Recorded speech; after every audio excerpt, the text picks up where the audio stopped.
하나님 말씀 사도행전 17장 22절에서 34절 교독하겠습니다. 신약성경 218쪽입니다. 사도행전 17장 22절에서부터 34절까지 말씀 교독합니다. 오늘은 6월 2일 목요일 아침입니다. 6월 2일자 본문 사도행전 17장 22절에서 34절까지 말씀 교독하겠습니다. 바울이 아레오바고 가운데 서서 말하되 아덴 사람들아 너희를 보니 범사에 종교심이 많도다. 내가 두루 다니며 너희가 위하는 것들을 보다가 알지 못하는 신에게로 새긴 단도 보았으니 그런즉 너희가 알지 못하고 위하는 그것을 내가 너희에게 알게 하리라. 우주와 그 가운데에 있는 만물을 지으신 하나님께서는 천지의 주재신이 손으로 지은 전에 계시지 아니하시고 또 무엇이 부족한 것처럼 사람의 손으로 섬김을 받으시는 것이 아니니 이는 만민에게 생명과 호흡과 만물을 친히 주시는 이심이라. 인류의 모든 족속을 한 혈통으로 만드사 온 땅에 살게 하시고 그들의 연대를 정하시며 거주의 경계를 한정하셨으니 이는 사람으로 혹 하나님을 더듬어 찾아 발견하게 하려 하심이로되 그는 우리 각 사람에게서 멀리 계시지 아니하도다. 우리가 그를 힘입어 살며 기동하며 존재하느니라. 너희 시인 중 어떤 사람들의 말과 같이 우리가 그의 소생이라 하니 이와 같이 하나님의 소생이 되었은즉 하나님을 금이나 은이나 돌에나 사람의 기술과 고안으로 생긴 것들과 같이 여길 것이 아니니라. 알지 못하던 시대에는 하나님이 간과하셨거니와 이제는 어디든지 사람에게 다 명하사 회개하라 하셨으니 이는 정하신 사람으로 하여금 천하를 공의로 심판할 날을 작정하시고 이에 그를 죽은 자 가운데서 다시 살리신 것으로 모든 사람에게 믿을 만한 증거를 주셨음이니라 하니라. 그들이 죽은 자의 부활을 듣고 어떤 사람은 조롱도 하고 어떤 사람은 이 일에 대하여 내 말을 다시 듣겠다 하니 이에 바울이 그들 가운데서 떠나매 몇 사람이 그를 가까이 하여 믿으니 그 중에는 아레오바고 관리 디오누시오와 다말이라 하는 여자와 또 다른 사람들도 있었더라. 아멘.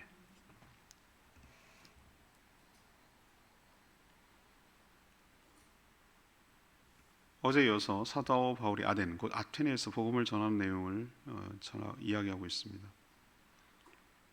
알지 못하는 신상이라고 쓰여진 것을 보고 그 신이 바로 하나님이라고 사도 바울이 소개하고 있습니다. 하나님 만물을 창조하시고 가까이에 계시며 우리는 그를 힘입어 살고 있다라고 전하고 있습니다. 그 하나님이 누군지를 몰랐을 때는 우상을 하나님으로 알고 그렇게 섬겼지만 이제는 알려주셨으니 회개함으로 심판을 인해 구원을 받으라고 촉구하는 장면이 나옵니다. 하지만 이런 말씀을 듣고 조롱하는 자들도 대부분이었고 미루는 자도 있었지만 그 중에는 소수가 그의 말을 듣고 믿었다라는 내용이 오늘 내용입니다. 오늘 질문은 이겁니다. 바울의 전도 방법은 무엇입니까?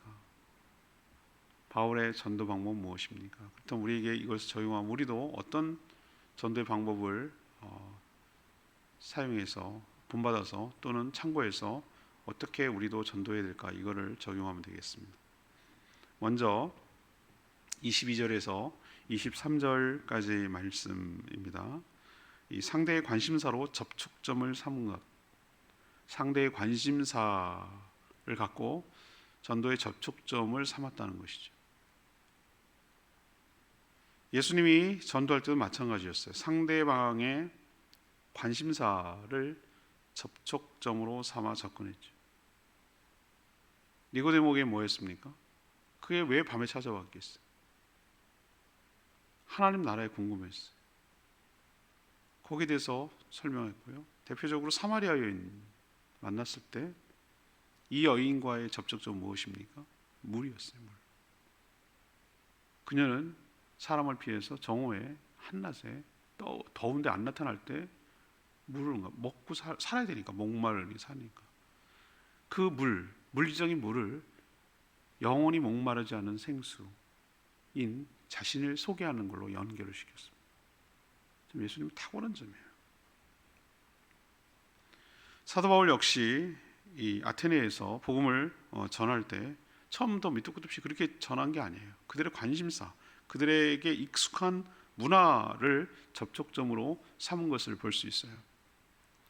그가 급하게 베레에서 내려와 가지고 혼자 돌아다녔죠. 실라하고 디모데가 같이 오지 못할 만큼 급하게 왔기 때문에 쭉 다녀보니까 이 아테네, 지금도 마찬가지예요. 지금도 그렇게 2000년이 흘렀는데도 불구하고 여전히 그 나라가 어떤 나라였는지를 우리도 보면은 다른 여러 가지 역사는 안 배워도 왜 그러냐면 그리스 신화가 그 유럽 문화에 모태가 되기 때문에 그래요. 그리스 문화는 로마가 그냥 그대로 거의 흡수해 버렸어요. 로마 문화가 1000년을 끌고 가면서 그 당시에 있던 여러 문명 세계에 영향을 줬기 때문에 지금도 다른 거는 몰라도 그리스 신화는 열심히 있습니다. 다들. 여러분 제우스 신, 아프로디테 뭐 이런 거 모르는 사람 어디 있어요? 사랑의 이게 다 알잖아요. 비너스 다 거기서 나오는 거죠. 바카스, 술의 신 바카스 다 알잖아요, 여러분들. 그죠? 근데 그들이 보면 얼마나 많은 신을 섬기는지 몰라요. 제주도에 18,000 신이 있다는데 난 그 이해가 돼요. 일본보다 뺨을 쳐요. 일본보다 더해 더 여기는. 제가 가장 충격적이었던 것은 뱀을 신으로 섬긴다는 거였어요. 나중에 그 이유를 알고 나서 내가 실소를 근무하지 못했어요. 쥐 잡아먹는 뱀 너무 고마운 거예요. 양식이 여기 너무 귀해. 논이 없어요. 구렁이 한 마리씩 지붕 위에 다 살아요. 거기 좋거든. 축축하고 서늘하고. 해마다 지붕을 바꿀 때마다 다 한 마리씩 줬다고 그러더라고. 그게 나와요. 그게 기록에. 뱀을 신으로 섬긴 거예요. 쥐 잡아먹는 신 얼마나 고마워. 수호신이죠. 자기 집을 지키는 거죠. 아무튼 신이라는 것은 굉장히 밀접. 자기는 못하지만 그 신은 할 수 있는 특출날 능력이 있는 어떤 절대적인 존재. 이런 것들을 섬길 수밖에 없어요. 그게 인간의 연약함이고 그 뭐라 그럴까 거울이 온전했을 때 괜찮지만 딱 쳐가지고 거울이 막 그 각도가 여러 개 생길 때 여러 상이 막 일그러져 보이잖아요. 정확하게 안 나타나는 것처럼 인간이 죄로 타락하면 하나님을 보지 못해. 하나님의 존재는 어렴풋하게 느끼겠는데 그 하나님의 실체를 정확하게 몰라요. 그러니까 막 여러 조각조각 나가지고 다양한 모습으로 신의 형태가 나타나는 거예요. 하나님의 형태가. 사실은 한 하나님이 다 주관하시는데 그걸 모르니까 각각마다 신상을 만들고 거기를 섬기고 그래서 달래고 복받고 재앙을 면하게 하려고 이런 시도들이 서양뿐만 아니라 어느 문명 세계든지 다 있었단 말이에요. 그리스도 마찬가지였어요. 아테네, 그리스 문화를 대표하는 아테네도 마찬가지였어요. 바울이 딱 와서 보니까 그 쭉 돌아다녔겠죠. 이제 구경하러 처음이었으니까 쭉 해보니까 야 온갖 우상들의 집합소에서 그걸 하나로 각각 흩어놓는 게 힘드니까 우리 사람 그런 게 있잖아요. 다 모아놓으면 좋겠다. 비석도 모아놓으면 좋겠다. 뭐 이런 것처럼. 그러니까 만신전이라고 하는 판테온 신전을 만들어 놓은 거예요. 그 안에 신전시관. 지금도 남아있잖아요. 그 기둥하고 지금도 보수하면서 그거 갖고 관광으로 먹고 살잖아요. 그리스는. 그 정도로 신이 엄청 많고 우상을 만들어서 섬기고 있다. 근데 유심히 보니 이름이 없다라기보다는 모르니까 뭐라고 거기다가 밑에다가 그 이름을 정해놨냐면은 알지 못하는 신이라고 새겨놓고 그걸 만들어놓고 섬기고 있는 걸 본 거예요. 왜 이걸 만들었을까요? 알지도 못하는데 뭔지는 모르겠으나 여러분 그거 아세요? 뭔지는 모르겠으나 자신이 다 알지 못하겠으나 이 모르는 뭔가 내가 알고 있는 신 말고 뭔가 모르는 신에 있는데 이 신의 노여움과 해를 받지 않기 위해서 일종의 뭐 하는 거예요? 달래려고 당신도 우리가 좀 몰라서 그렇지 신경 쓰고 있어요. 보험 들어오는 거. 그 느낌 아시겠어요? 해코지 당할까 봐. 안 믿는 사람들 다 보세요. 이 사람들이 종교심이 나온다. 이 사도 바울이 그런 표현을 쓰는데 세상 사람들 안 믿는 척하면서 다 뭔가 의지하고 의식하고 있어요. 그리고 어느 하나 걸리라 이거야. 어떤 사람들 보면 쇼핑하면 쇼핑. 크리스마스 때문에 되면 뭐 하라고 헌금합니다. 그 다음에 가면 초파일 때도 연등답니다. 그 사람이 마을에서 포세 드리고 제사 드린다 그러면은 또 합니다. 왜 그럴까요? 어느 하나 해코지 당하지 않으려고. 그리고 또 하나 어느 하나 걸리라 이거야. 보험 들어오는 거예요. 그 느낌 아시죠? 이 사람들 딱 그랬다는 거예요. 자, 요 장면을 포착하는 거예요. 사도 바울이. 참 이 사람 성령이 하시는 거죠. 지혜로워요. 사도 바울은 뭐라고 얘기했냐면 그 기회 아레오바고가 뭐냐면은 아크로폴리스, 이것도 나중에 고쳐야 됩니다. 아크로폴리스라는 광장에서 너한테 기회 줄 테니 한번 얘기해봐. 너 무슨 얘기 하려고 여기 오는데 뭐 드러나 보자. 뭐 이런 이 말쟁이가 무슨 얘기 어저께 얘기 드렸잖아요. 그렇게 해서 얘기하는데 그 기회를 이렇게 활용하는 거예요. 자, 여러분, 제가 쭉 돌아보니 여러분이 굉장히 종교심이 많습니다. 이게 축켜 세워주는 거잖아요. 굉장히 신들에 대해서 뭐 생각하고 그 종교심이 많습니다. 근데 내가 돌아다 보니까 아니 신상이 하나 있는데 알지 못하는 신이라고 하는 것도 있습니다. 제가 알려드리죠. 그 알지 못하는 신이 뭔지 지금부터 설명해 드리겠습니다. 이렇게 접촉점을 삼는 거예요? 이 탁월함은 뭐죠? 너는 알지 못한다며 내가 그걸 알려줄게 이거잖아요. 그러면서 자연스럽게 하나님에 대해서 소개하고 있죠. 그리고 28절 보세요. 헬라 문화에 익숙한 이 사람이 태어날 때부터 그 로마 시민권자라고 말씀드렸죠. 이 사람이 그래서 하나님이 이방인의 사도로 쓰시는지도 모르겠어요. 탁월해요. 그래서 헬라 문화에 대해서 익숙해요. 그래서 어저께 말했잖아요. 에피쿠로스 학파하고 스토아 학파에 대해서 막 논쟁하고 막 그랬다는 얘기 하는데 28절에 보면 우리는 신의 소생이라 라고 말하는 게 뭐냐면 스토아학파예요. 그 당시 유명한 스토아학파 아라투스라는 사람이 사람은 신의 소생이다, 자녀다라는 말을 한 거예요. 시인이. 그 시인이자 그땐 철학자자 뭐 사상가자 이게 다 뚫뚱 뭉쳐갖고 하나가 됐으니까 이렇게 표현한 거죠. 그러면서 뭐라고 하냐면 인간은 신의 소생 맞습니다. 여러분이 잘 아는 철학자 아라투스도 그렇게 말하지 않았습니까? 바로 우리는 하나님의 피조물 곧 그의 소생입니다 라고 이렇게 또 적극적으로 삼고 있어요. 그들이 잘 아는 문화에 대해서. 우리 역시 누군가에게 전도할 때 뜬금없는 얘기하면 그 사람이 관심 없는 걸 듣겠어요? 근데 그 사람에 대해서 관심 있는 게 있어요. 상대방은 항상 자기가 관심 있는 게 있거든요. 사람마다 달라요.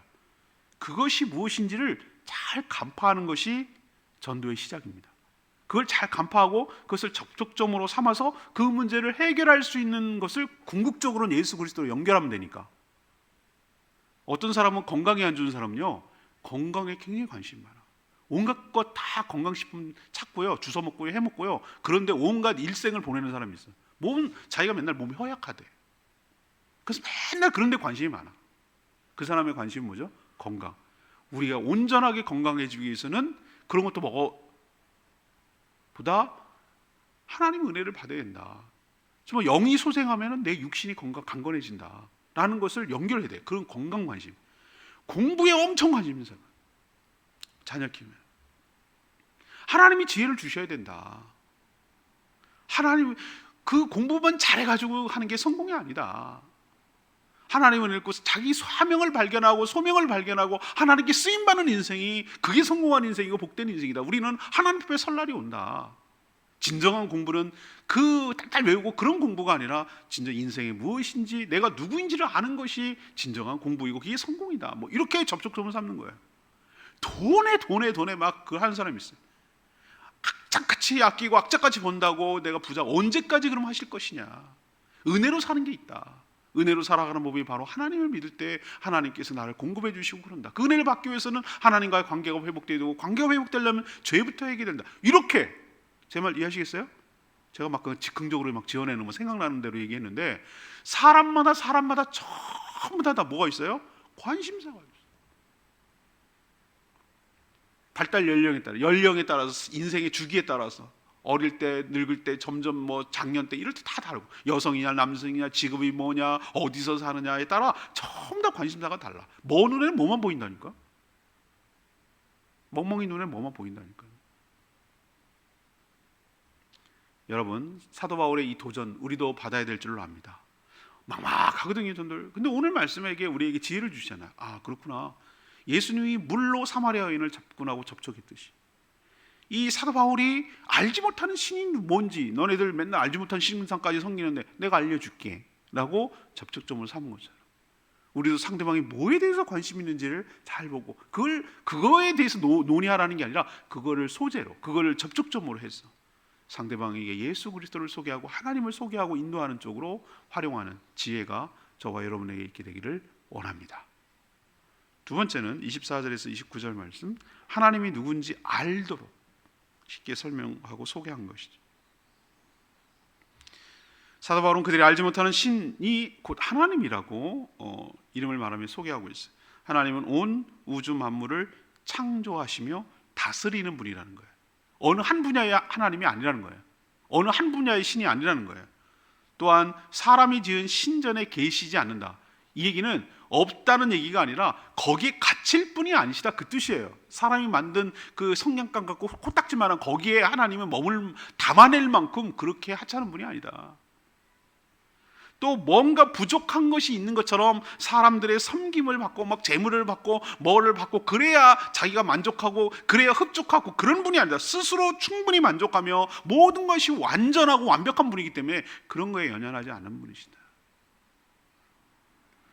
그리고 모든 살아있는 것들에게 생명을 주시는 분이고, 세상에 많은 사람들이 있지만 한 혈통, 곧 한 사람에게서 나온 것, 하나님은 바로 그 사람을 창조하신 분이고, 사람들이 살 수 있는 땅의 경계를 어느 국경, 어디역, 지역 어떻게 하시고, 또 시간을 주관하시고 연대를 만드신 분이 곧 하나님입니다. 이 얘기는 시간, 공간 모든 것을 주관하고 다스리고 만드신 분이란 뜻이에요. 하나님이 신전에 계시지 않는다고 해서 없는 분이거나 멀리 계시는 분이 아니라 우리가 생각하는 것 그 이상으로 가까이 계시며 또 어디든 계시다는 거예요. 이런 탁월한 지혜가, 이거는 성령이 아니고는 알 수 없어요. 하나님의 지금 속성에 대해서 아주 풀어서 설명하고 있잖아요. 신약에 가면 이게 무소부재 뭐 어쩌고저쩌고 설명하는데 인간이 나중에 축약해서 만든 말이고 이 풀어 쓴 말에 다 들어있어요. 하나님은 어디에 갇히는 분이 아닙니다. 그렇다고 없는 건 아닙니다. 우리 가까이 계십니다. 어디나 계십니다. 그분은 자유로운 분입니다. 이렇게 설명하는 것이, 그렇죠. 하나님은 영이시기 때문에 어디에 갇힐 분도 아니고 어디에 없다고도 할 수 있고 어디에 없는 데가 없고, 그렇죠. 그렇잖아요. 하나님은 의외로 생각하는 것보다 우리 훨씬 더 가까이 계시고, 물고기 속에 있듯이 그렇게 가까이 느끼는 거예요. 너무 가까이 있고 접촉하고 있어서 어디 있는지 모르지만 물처럼 가까이 있는 거예요. 물고기에게 있어. 우리 아가미로 물고기 호흡하듯이 우리 속에도 통과하시는 분이죠. 사람은 바로 그 하나님이 주시는 힘을 힘입어서 살아가고, 모든 사람들은 바로 그의 피조물이다.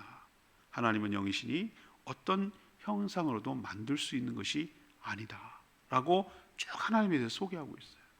알지 못하는 신이 바로 그런 분이다. 얼마나 하나님에 대해서 정확하게 알고 있습니까? 얼마나 하나님을 알기 쉽게 설명하고 있습니까? 우리도 아는 만큼 설명이 가능한 것이, 힘써 말씀을 알고, 힘써 하나님이 누구신지 알고, 힘써 예수 그리스도가 누구신지 알고, 성부, 성자, 성령 하나님이 누구신지, 어떻게 해야 구원을 받는지 하나님이 얘기하고 있는지, 예수를 믿는다는 게 무엇인지에 대해서 우리도 정확하게 설명할 수 있도록 늘 언제나 확신에 거하면서 살아가는, 그리고 설명할 줄 아는 저와 여러분 되기를 원합니다. 마지막 세 번째는 무엇입니까? 30절에서 34절까지 말씀, 회개함으로 구원 얻도록 촉구하는 것. 이게 전도의 마지막 부분이죠. 지금까지는 하나님을 정확하게 알지 못해서, 그렇죠. 그래서 알지 못한 신 만들었죠. 그런 여러 우상들을 만들어서 하나님인 줄 알고 그렇게 섬기는 것을 하나님이 간과가 뭐죠? 간과라는 것은 놓쳤다라는 개념이 아니라 구원의 계획이 있지만 그것을 그때까지 참고 기다려 주셨다는 뜻이에요. 그게 간과예요. 그러나 이제 예수 그리스도께서 오셨기 때문에 그 상황이 달라졌다.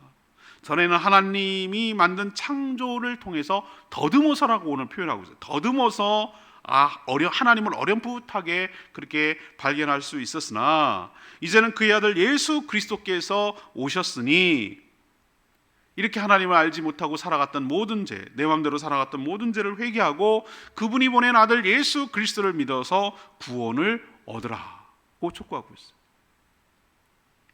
모든 사람이 죽는 것은 바로 죄 때문이며 예수 그리스도의 부활은 사람이 죽지 않고 영생할 수 있는, 죄가 해결되면 어떤 일이 벌어지는지를 보여주는 사례라고 설명하고 있어요. 그러나 예수 그리스도의 죽음 그리고 그의 부활을 믿지 않는 자는, 거절하는 자는 하나님의 심판을 피할 수 없고 면할 수 없고 결국 지옥 형벌에 처해진다라는 얘기를 하죠. 믿든지 안 믿든지 거절하든지 수용하든지 하나님의 심판은 예정되어 있다. 그러니 믿고 회개하고 믿어 구원을 얻으라고 말하고 있어요. 이것이 바로 회개를 촉구하는 내용이 전도의 마지막 부분이었어요. 오늘 레마의 말씀이 34절 끝부분이죠. 몇 사람이 그를 가까이 하여 믿으니 그 중에 아레오하고 아크로폴리스죠. 관리 디오누시오와 다말이라. 사도 바울이 아테네 아크로폴리스 광장에서 복음을 전했을 때 세 가지 반응이 나왔어요. 이게 복음에 대한 세 가지 반응이에요. 지금도 마찬가지예요. 우선 죽은 자의 부활에 대해서 언급하니까 예수 그리스도의 부활이 복음의 핵심 내용이잖아요. 왜 죽었는지 왜 부활했는지를 죄에 관련돼서 알아야 되는 반드시 중요한 부분이거든요. 그 얘기를 하자 오늘 반응이 첫 번째 반응이 어디예요? 32절 조롱했다. 조롱. 왜 조롱합니까? 택도 없는 소리를 하니까 지네 생각에는 어떻게 죽은 사람이 살아나냐? 말도 안 되는 거지. 영만 살아나겠지. 뭐 이런 식으로 생각을 했거든요. 그들은 다양한 철학 사상을 가지고 논쟁했지만 부활은 아예 안 되는 걸로 전제하고 논쟁을 했어요. 근데 부활을 얘기하니까 피식피식 웃으면서 조롱했죠. 저런 말도 안 되는 소리를 짓거리는 거 봐라. 그래서 조롱한 케이스, 안 믿는 거죠. 두 번째 부류는 뭡니까? 이 일에 대해서 나중에 듣겠다. 나중에 듣겠다. 어떤 사람은 이 일에 대해서 다시 듣겠다.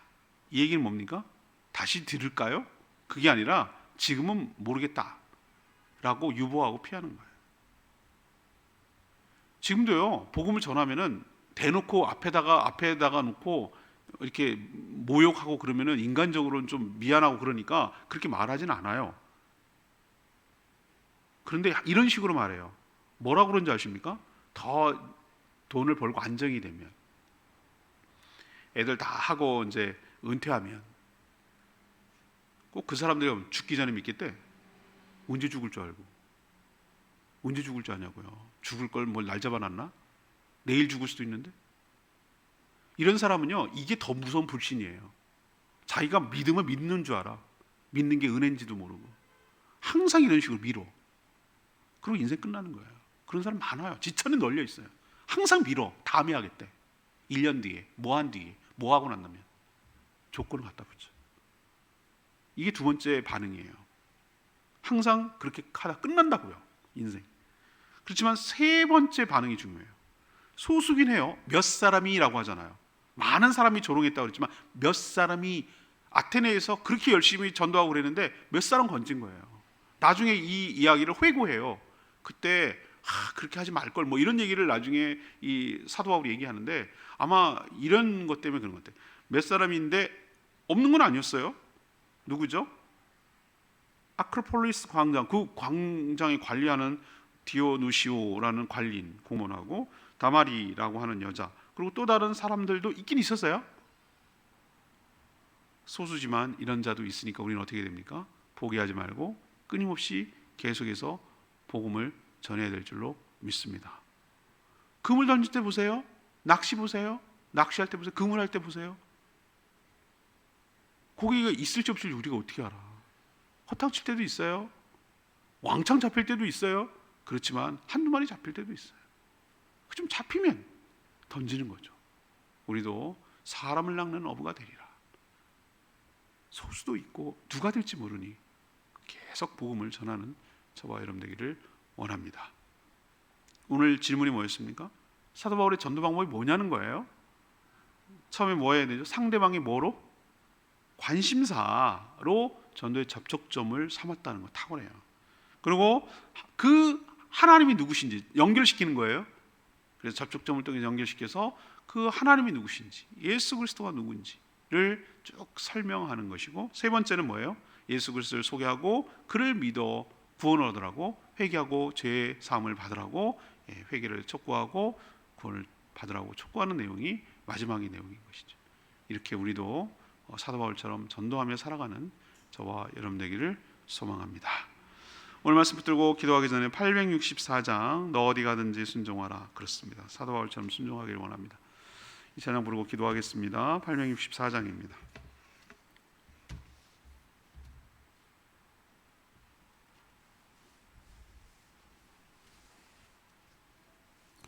너 어디 가든지 순종하라.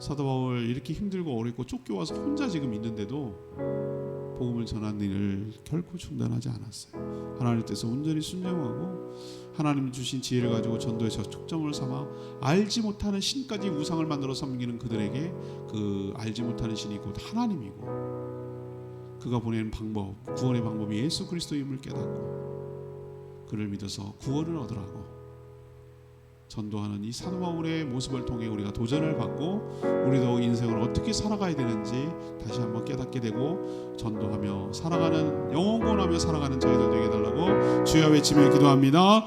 주여 하나님